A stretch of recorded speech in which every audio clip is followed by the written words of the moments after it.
మరి రాబోయే రోజుల్లో తెలుగుదేశం పార్టీని నడిపే ముఖ్యమైన నేతగా, మూడో తరం నేతగా, ఒక రకంగా చెప్పాలంటే రాబోయే రోజుల్లో సీఎం అవుతారంటారా? ఆయనకు ఆ స్థాయి ఉందంటారా? ఆ క్యాపబిలిటీ అనేది ఆయనకు ఉందనుకుంటున్నారా మీరైతే? ఇప్పటికే ప్రూవ్ చేసుకున్నాడండి. రాజకీయాలకు పనిచేయడంటే రాజకీయాలు ఎలా నడపాలో తెలుసుకున్నాడు. పార్టీని ఎలా నడపాలో ఆయన చేస్తున్నాడు. ప్రభుత్వాన్ని ఎలా నడపాలో కూడా ఆయన మంత్రి శాఖల ద్వారా అన్నింటిని కూడా రాష్ట్ర ప్రజలు చూపిస్తున్నాడు. కంపల్సరిగా ఎందుకు లేదు? ఎవరెవరో సీఎంలు అవుతుంటే లోకేష్ గారికి ఎందుకు లేదండి? ఎన్టీ రామారావు గారి మనవడగా, చంద్రబాబు నాయుడు గారి కొడుకుగా, అంతకంటే ముఖ్యంగా ఇండివిజువల్ గా ప్రూవ్ చేసుకున్న వ్యక్తి కంపల్సరిగా అర్హత ఉంది. ఓవరాల్ గా నారా లోకేష్ గారు మంత్రిగా, ఎమ్మెల్యేగా ఆయన పనితీరు ఎలా ఉంది, మీరేమంటారు? నారా లోకేష్ గారు ఎమ్మెల్యేగా, మంత్రిగా, ఒక పార్టీ నాయకుడిగా, యువనేతగా అన్నిట్లో పూర్తి స్థాయిలో సక్సెస్ చేశాడండి.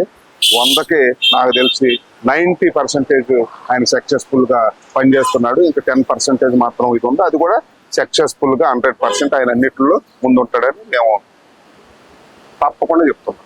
ఒక మాటలో నారా లోకేష్ అంటే మీరు ఏం చెప్తారు?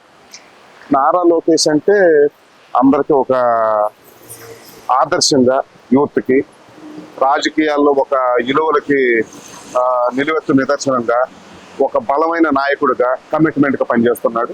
లోకేష్ అంటే ఒక నమ్మకం. రైట్.